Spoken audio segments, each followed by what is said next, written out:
Morning students. आज हम आपके सामने लेके आए हैं क्लास 11th का मैथ्स। क्लास 11th की मैथ हम आज से स्टार्ट करेंगे आपके सामने।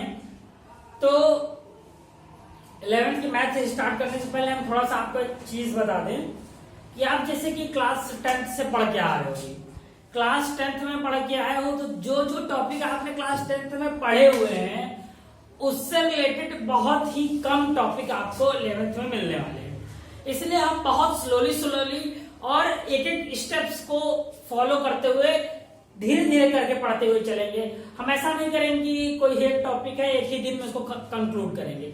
हम क्या करेंगे कि धीरे धीरे जैसे क्लास वाइज होता है, डेली हम आपको एक 10, 12, 15 मिनट की वीडियो देंगे, जिस वीडियो से आप धीरे धीरे करके पढ़ सको और आपको हम उससे रिलेटेड क्वेश्चन भी देंगे, जिससे आप थोड़ा थोड़ा क्वेश्चन भी करते रहो। जैसे क्वेश्चन भी करोगे तब आपको थोड़ा सा क्लियरिटी आएगी आपको करना कैसे कैसे क्या है।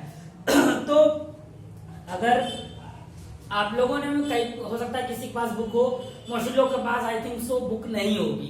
तो बुक अगर नहीं है आपके पास या है, दोनों कंडीशनों में हम कोशिश करेंगे कि आपको बुक की दिक्कत ना हो। अगर अदरवाइज बुक की जो दिक्कत है उसको हम बाद में थोड़ा सा एक व्हाट्सएप ग्रुप बनाकर बुक के पीडीएफ भेजने का थोड़ा सा कोशिश करेंगे। तो आज हम पहले स्टार्ट करते हैं। आपका पहला चैप्टर जो है सेट, पहला चैप्टर सेट। देखिए डेफिनेशन लिखा हुआ है। डेफिनेशन ऑफ सेट क्या है? A well defined collection of object और ग्रुप टीम। मतलब कि अगर हमको देखें, हमको यहां से एक वर्ड मिल रहा है कलेक्शन। क्या मिल रहा है? कलेक्शन। अगर आप देखो आज तक आपने जैसे कि बहुत सी चीजें पढ़ी हैं, बहुत कुछ वो, तो हर जगह आपको एक चीज दिखती होगी कि कई चीजें ग्रुप में होती हैं, कई चीजें ग्रुप में होती हैं, कई चीजों का अपना यूनिक ग्रुप होता है, उनको हम एक अलग तरीके से रिप्रेजेंट करते हैं। तो अब ग्रुप्स को एक अलग तरीके से रिप्रेजेंट करना ही आपका सेट कहलाता है। कलेक्शंस को एक अलग तरीके से रिप्रेजेंट करना ही सेट कहलाता है। जैसे कि अगर हम एग्जांपल की तरीके से लें, अगर आपसे कोई कह दे कि ऑल नेचुरल नंबर्स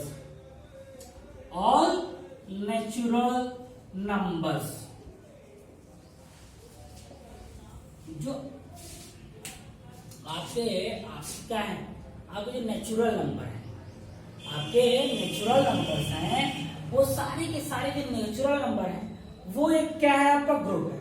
सारे के सारे नेचुरल नंबर क्या है, आपका एक ग्रुप है। जब नेचुरल नंबर आपके एक ग्रुप है, तो अगर इनको हम ग्रुप मान रहे हैं तो हम इनको क्या करते हैं, इनको एक सेट बोलते हैं।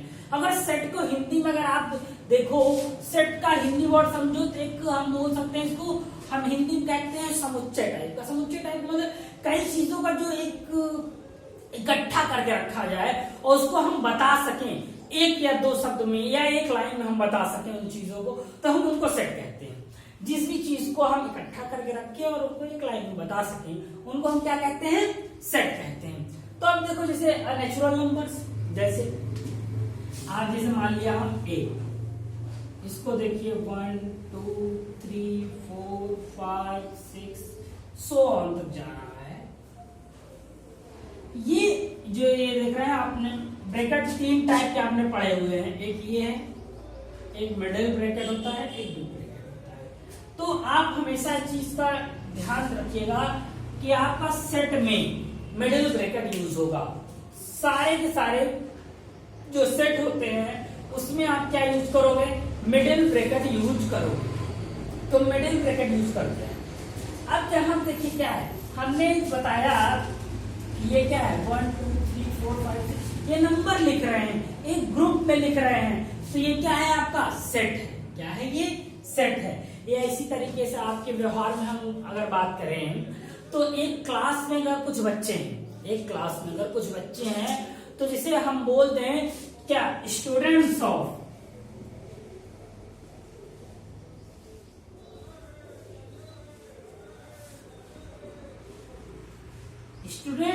क्लास 11, ए से बी से सी से किसी भी चीज को हम डिनोट करते हैं इसको स्टूडेंट्स ऑफ क्लास 11। मतलब क्लास 11th के स्टूडेंट्स की अगर हम कहीं बात कर रहे हैं तो वो क्या है, हमारा एक ग्रुप बना रहा है, एक ग्रुप को बता रहा है। और जो कुछ भी चीजें ग्रुप को दिखा रही हूं, टीम को दिखा रही हूं, कलेक्शन को दिखा रही हूं, उनको हम सेट कहते हैं, उनको हम सेट कहते हैं, स्टूडेंट्स ऑफ अ क्लास 11। अब इसी तरीके से आप देखो, अब कलेक्शन जहां जहां होगा, जहां जहां कलेक्शन होगा, जिस भी चीज का कलेक्शन होगा, हम उसको क्या बोलेंगे, उसको हम हमेशा सेट बोलेंगे। जैसे और एग्जांपल लेते हैं, AEIOU, ये भी भैया क्या है, हमारा सेट है। क्यों? It is a group of a vowel, it is a group of a vowels. ये ग्रुप किसका है? वोवेल्स का ग्रुप है। अगर वोवेल्स का ग्रुप है तब भी ये क्या है, सेट है। अब जैसे कि आप जैसे कि देखिए इलाहाबाद,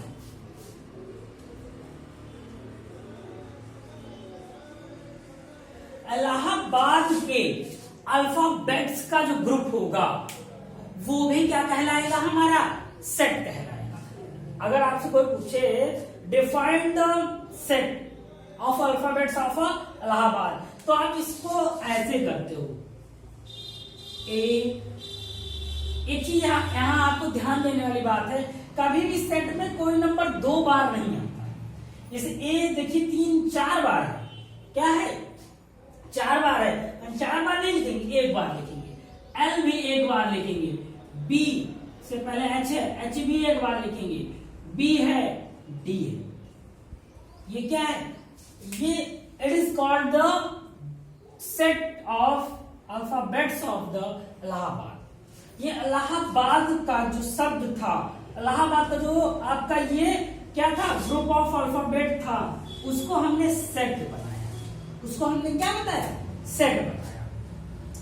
तो सेट का जो सीधा सा सिम्टम है वो सिर्फ इतना है कि सेट वो चीजें कहलाती हैं जो ग्रुप में होती हैं, सेट वो चीजें कहलाती हैं जो ग्रुप में होती हैं। और एक शब्द आपके यहाँ पे हमने लिखा हुआ है, well defined collection. Well defined मतलब जिसको आप डिफाइंड कर सको, जिसको आप डिफाइंड कर सको। अनडिफाइंड चीजों को हम नहीं मानते हैं, अनडिफाइंड को।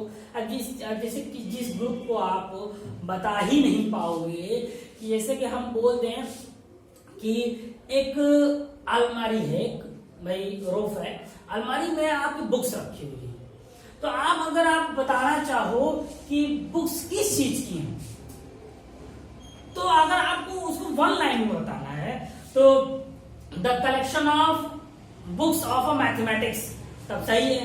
Collection of books of science सही है, collection of books of SST सही है।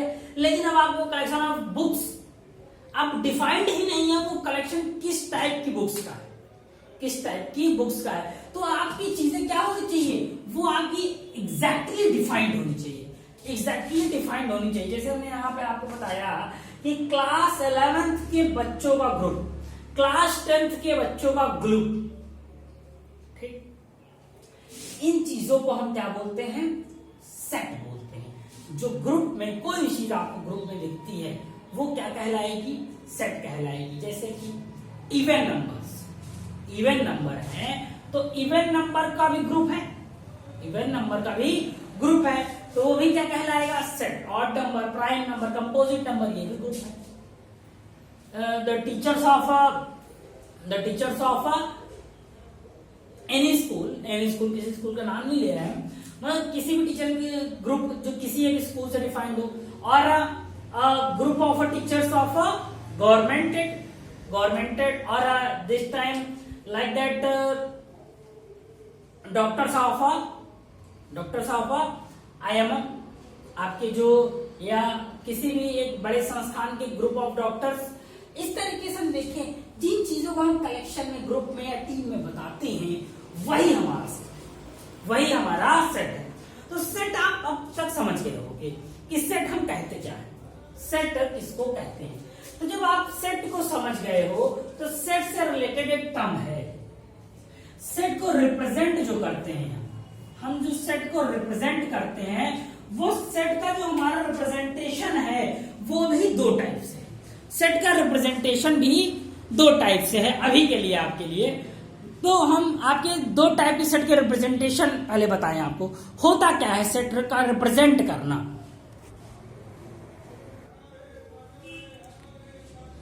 तो सेट का जो रिप्रेजेंटेशन होता है, सेट का रिप्रेजेंटेशन ऐसे होता है, रिप्रेजेंटेशन ऑफ सेट, रोस्टर और tabular form, set builder form.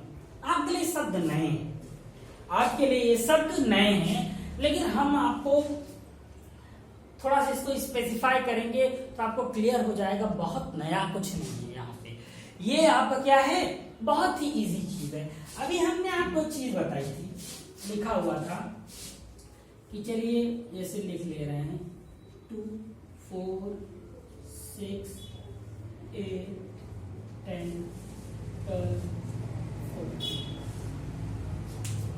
दिख रहा होगा आई थिंक सो। ये क्या लिखा हुआ है, ये सेट है हमारा इवन नंबर्स का। ये क्या है, सेट है इवन नंबर्स का, इवन नंबर्स का सेट है। और इसी को हम देखिए एक तो इस टाइप से लिख सकते हैं, एक इस टाइप से लिख सकते हैं, x such that x is a group of even numbers less than 50। देखिए हमने इस चीज को, एक ही चीज को दो तरीके से लिखा हुआ है। एक चीज हमने क्या लिखा हुआ है, यहां पे आप डायरेक्ट देख रहे हो इवन नंबर है, उसी चीज को हमने यहां लिख दिया, x such that x is a group of even numbers। x जो x है वो क्या है, उसकी वैल्यू है 15 से कम। हम इसको पूरा एक्सप्लेन कर रहे हैं, समझिएगा, पैनिक ना करिएगा। देखिएगा कि यहाँ पे क्या है, जो ये नंबर लिखे हुए हैं ये टेबुलर फॉर्म में है ना, देखो टेबल के तरीके से। वो टेबुलर का मतलब सीधा सा मतलब है कि अगर जैसे नंबर्स में काउंटिंग्स में लिख दो, आप किसी भी तरीके से वो सिर्फ without x such that x का यूज करके लिख दो तो उसको रोस्टर या टेबुलर फॉर्म कहते हैं। मतलब जो ये लिखा हमने ये लिखा इसको हम रोस्टर या टेबुलर फॉर्म कहते हैं। क्यों कहते हैं, क्योंकि देखो टेबल के फॉर्म में है, और रोस्टर का मतलब भी ये होता है कि रफ तरीके से डायरेक्टली लिख देना, रफ तरीके से डायरेक्टली लिख देना हमारा क्या कहलाता है, रोस्टर या टेबुलर फॉर्म कहलाता है, रोस्टर या टेबुलर फॉर्म कहलाता है। लेकिन सेट बिल्डर का शब्द का ही मतलब अगर आप समझिए, हम यहाँ सेट बिल्ड कर रहे हैं, सेट को बिल्ड कर रहे हैं, सेट को बना रहे हैं। तो देखिए यहाँ बना रहे हैं, अगर आपके पास ये ना हो तो देखिए सेट यहाँ बना रहे हैं, x such that x, इसको such that पढ़ते हैं, जो दो पॉइंट आपको दिख रहा होगा, is the group of even numbers which is x is less than 15। मतलब x हम इन सबको बोल दिया, हमने सबको क्या बोला, x, क्योंकि आप जानते हो x क्या है, वेरिएबल है, x जब कुछ भी आ सकता है, x एक वेरिएबल है, x जब कोई भी नंबर आ सकता है। तो x की वैल्यू कितनी है, 15 से छोटी है और वो इवन नंबर है। x की वैल्यू क्या है, 15 से छोटी है और वो क्या है, इवन नंबर है। अब जब x आपका इवन नंबर है तो आप अगर आप देखिए तो इसको हमने किस फॉर्म में लिखा है, हमने इसको सेट बिल्डर बोला, क्योंकि ये सेट को बिल्ड करने का काम कर रहा है। और रोस्टर या टेबुलर का मतलब क्या है, डायरेक्टली लिख देना। तो ये आई थिंक सो आपको क्लियर हुआ होगा कि ये रोस्टर क्या होता है, टेबुलर क्या होता है, रोस्टर क्या है, टेबुलर क्या है। तो जब आपने सेट को रिप्रेजेंट किया तो सेट के रिप्रेजेंटेशन में आपने एक चीज पढ़ी, ये हो गया इवन नंबर, ये हो गया। थोड़ा सा और एग्जांपल हम आपके सामने रखते हैं जिससे आपको और थोड़ा सा क्लियर हो कि हम कहना क्या चाह रहे हैं। देखिए डायरेक्ट एक्सरसाइज पे आ जाना नहीं ठीक होगा, हमको बहुत तेज नहीं चलना है, बहुत ज्यादा हमको ऐसा भी नहीं है कि हम चाहते हैं कि बहुत तेज आपको पढ़ा के खत्म कर देंगे। हम आपको डेली बेसिस पे क्लास देंगे, और डेली बेसिस पे क्लास देने का मतलब ये रहेगा कि हम आपको थोड़ा थोड़ा लॉजिक डेली देंगे। डेली बेस पे थोड़ा थोड़ा लॉजिक देने का मतलब ये रहेगा कि आप जैसे क्लास में पढ़ते हो वैसे तो आप देख रहे होंगे भाई यूट्यूब पे बहुत ढेर सारे आपके सेट के रिलेटेड, अगर आप सेट टॉपिक डालो 2 घंटे 2.5 घंटे 3 घंटे में खत्म किया जा सकता है। बहुत बड़ा टॉपिक नहीं है सेट, बहुत हार्ड भी नहीं, लेकिन इतनी जल्दी खत्म नहीं करना है। हम आपको डेली कुछ न कुछ एक एम के तरीके से चलेंगे, जिससे कि हम धीरे धीरे अपना माइंड मेकअप करते हुए इसके लिए कॉन्सेप्ट बिल्ड करते हुए चलेंगे। वो देखिए सेट जैसे आप यूट्यूब पे देखते होंगे, वहां पे 1-1.5 घंटे की वीडियो होती है, वो उनके लिए होते हैं जो आपके मतलब उन चीजों को पढ़ चुके हैं, उनको जानते हैं। 1 घंटे में रैपअप कर दिया, 1 घंटे में रैपअप कर दिया, बस स्ट्रीमिंग हुई और खत्म हो गया। लेकिन हम आपको इस तरीके से करते चल रहे हैं, क्लास वाले लेके चलेंगे, जिससे कि आपको डेली सिर्फ थोड़ा थोड़ा नॉलेज हो, लेकिन कंप्लीट नॉलेज नहीं। क्योंकि देखिए 11th हो या 12th हो, एक चीज को जान लीजिए, अब आप यहां से अपनी लाइफ को बिल्ड करने जा रहे हो, तो लाइफ को बिल्ड करने जा रहे हो, तो इसका मतलब यह है कि आपको हर एक चीज को डीपली पढ़ना है, और सिर्फ ऐसा नहीं पढ़ लेना है हम एनसीईआरटी सॉल्व करा दें, ऐसा नहीं पढ़ लेना है कि सिर्फ एनसीईआरटी सॉल्व करा दें। एनसीईआरटी सॉल्व कराने का सिर्फ एम होता तो एनसीईआरटी का सोल्यूशन आपके पता नहीं कितनी वेबसाइट्स पे कितना जगह पड़ा हुआ है, आप एनसीईआरटी सॉल्व कर लो, प्रखंड विद्वान नहीं हो जाओगे। आपको पढ़ना इस तरीके का है कि आप 11th-12th के बाद कुछ क्वालिटी मेंटेन कर सको अपने अंदर। तो क्वालिटी मेंटेन करनी है, हमारे साथ बने रहिए, हम धीरे धीरे करके चलते हैं। एक तो हमने चलिए वो ले लिया। अब जैसे कि आपसे कोई बोल दे,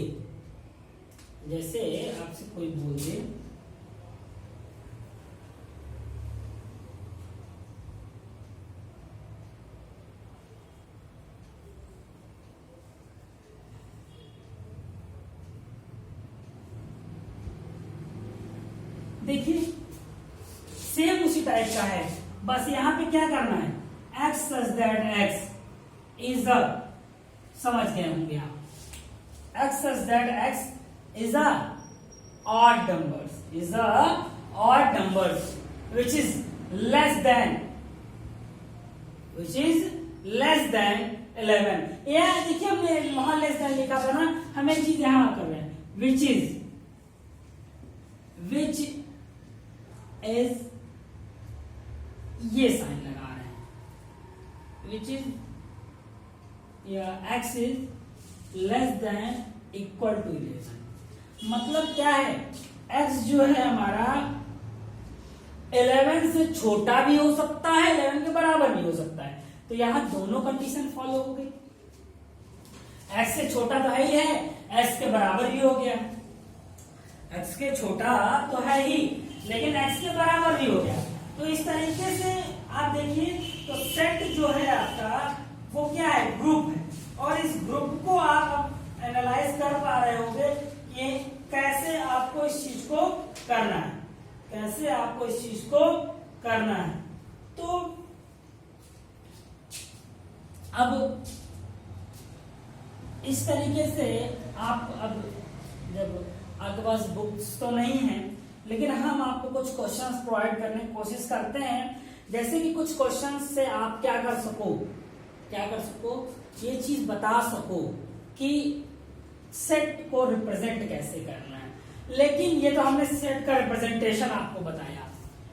अब यहीं से रिलेटेड एक टॉपिक है, जब आप कहीं से भी बुक वगैरह वो करोगे, स्टार्ट करोगे, तो आपको एक टॉपिक मिलेगा, पहला एक टॉपिक है किसी भी बुक का हो, तो आपको उसमें एक चीज दिखेगी कि पहला क्वेश्चन दूसरा क्वेश्चन दे देगा, और उसमें कहेगा कि आप बताइए सेट है या नहीं, सेट पॉसिबल है या नहीं। तो सेट पॉसिबल होने या ना होने की कंडीशन ये होगी कि आप उसको डिफाइंड कर सको, उसको डिफाइंड कर सको। अब ऐसा भी एक चीज सेट होगा, जैसे अगर कहीं भी ये लिखा हुआ है 1 2 3 100 अंतर जा रहा है, तो ये क्या है, ये भी सेट है, 100 अंतर जा रहा है। इसको हम ऐसा नहीं कहेंगे सेट नहीं, क्योंकि सेट के भी टाइप होते हैं, सेट के भी टाइप होते हैं। एक तो देखो फिनिट सेट होता है, फिनिट, फिनिट का मतलब निश्चित सेट, जैसे हमने अभी बताया 2 4 8 10 इस तरीके से करके निश्चित हो, इनफाइनाइट तक ना जाए, फिनिट हो जाएगा। और आपके इनफाइनाइट तक चला जाए तो इनफिनिट हो जाएगा। भाई फाइनाइट सेट, इनफाइनाइट सेट, जो निश्चित हो फाइनाइट, जो निश्चित नहीं है इनफाइनाइट। और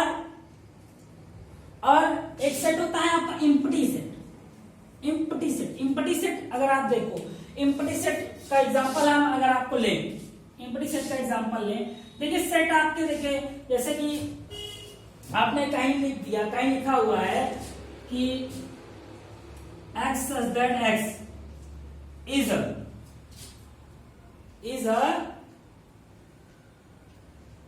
number of composite, x is a number of a composite number बोल रहा है और लेस देन 3 बोल रहा है, excel that is number of composite, number of composite क्या है, कंपोजिट नंबर है, कंपोजिट नंबर है और लेस देन 3 बोल रहा है, 3 से छोटा कंपोजिट नंबर। अब बताइए 3 से छोटा कंपोजिट नंबर होता है कोई?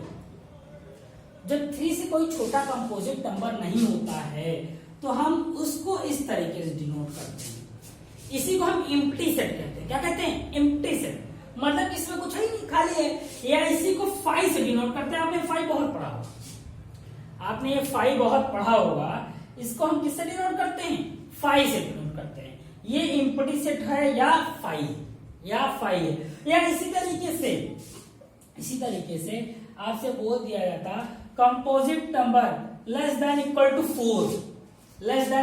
4, तब तो एक तो कंपोजिट नंबर मिल जाता ना हमको, कौन सा? 4, कंपोजिट नंबर हमको 4, तो हम इसको क्या बोलेंगे? सिंगलटन सेट बोलेंगे। क्या बोलेंगे?